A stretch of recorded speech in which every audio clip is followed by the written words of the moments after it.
Pemerintah Kota Banjarmasin diminta sesegeranya membentuk struktur organisasi perusahaan umum daerah Pasar Baiman setelah disahkannya Perumda Pasar Baiman yang ditetapkan dalam rapat paripurna DPRD Banjarmasin tengah hari Rabu 15 Mei 2024. Pemerintah kota diminta melakukan perbaikan dan pengelolaan pasar khususnya pasar tradisional. Pemerintah Kota Banjarmasin diminta sesegeranya membentuk struktur organisasi perusahaan umum daerah Pasar Baiman setelah disahkannya Perumda Pasar Baiman yang ditetapkan dalam rapat paripurna DPRD Banjarmasin tengah hari Rabu 15 Mei 2024. Keinginan ini disampaikan Ketua Komisi 2 DPRD Banjarmasin Awan Subarkah Wahetakuni Prima TV usai rapat paripurna yang dipimpin Ketua DPRD Banjarmasin Hari Wijaya, didampingi Wakil Ketua DPRD Banjarmasin Matnor Ali, Muhammad Yamin Wan Tugiatno. Dihadiri Wakil Wali Kota Banjarmasin Arifin Nur, staf pejabat Satuan Kerja Perangkat Daerah Pemerintah Kota Banjarmasin. Politisi PKS ini pun meminta pemerintah kota melakukan perbaikan dan pengelolaan pasar khususnya pasar tradisional.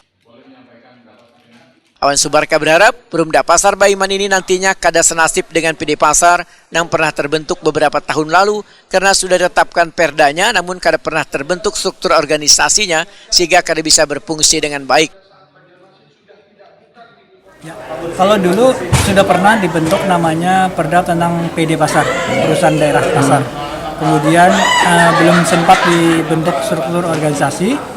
Ternyata kemudian terbit peraturan pemerintah tahun 2017 nomor 1 tahun 2017 yang adanya perubahan nomenklatur terhadap PUMD. Salah satu diantaranya adalah adanya perumda maupun perseroda.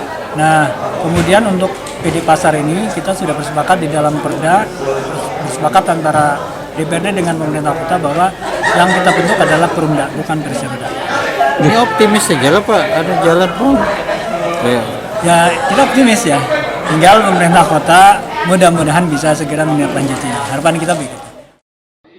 Awan Subarkah memandangkan Perumda Pasar Baiman merupakan solusi untuk kemajuan perbaikan dan pengelolaan pasar agar menjadi lebih baik serta dapat meningkatkan pendapatan asli daerah. Sehingga pembentukan Perumda Pasar Baiman ini mengharuskan pemerintah kota menyertakan modal hingga 1 triliun rupiah termasuk di dalamnya aset puluhan pasar yang dikelola pemerintah kota. Itu besar itu kan berupa aset ya, berupa aset, artinya aset pasar kemudian dinilai maka mencapai kurang lebih sekitar total modal dasarnya 1 T. Yang kita contoh perumda apa gerang nih, pasar yang pindah bagus semua dilihat. Kalau yang contoh yang sudah bagus seperti di Bogor ya, di Bogor dan di DKI Jakarta. Dasar mah dapat PAD kita bagiannya tuh Pak. Sudah. Apa yang diterapkannya Pak sana Pak? Yang diterapkannya di sana apa yang mendapatkan PAD itu Pak? Oh, mereka mungkin karena ini ya, secara struktur organisasi sudah jalan sudah lama, sehingga mereka sudah melakukan evaluasi perbaikan-perbaikan sampai kemudian pada tahap sudah memiliki laba. Pemerintah Kota Banjarmasin mengelola sebanyak 52 pasar tradisional dan Banjarmasin memiliki puluhan pasar milik swasta, sehingga penting dibuatnya Perumda Pasar untuk mengelola aset daerah tersebut.